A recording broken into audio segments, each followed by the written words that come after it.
To create this text effect in Photoshop, right-click on the text layer and convert it to a smart object. Next, hide the text layer, go to File, Save As, give your project a name, and click OK. Unhide the text layer and navigate to Filter, Distort, Displace.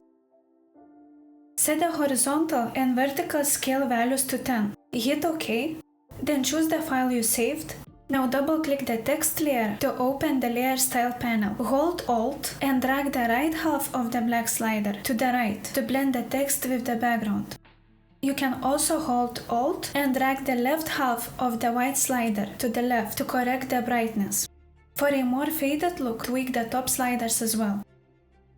Then you can also add a drop shadow. Set the drop shadow to normal with the opacity around 70%, angle at 90, distance at 35, and size at 66. Then hit OK and that's it.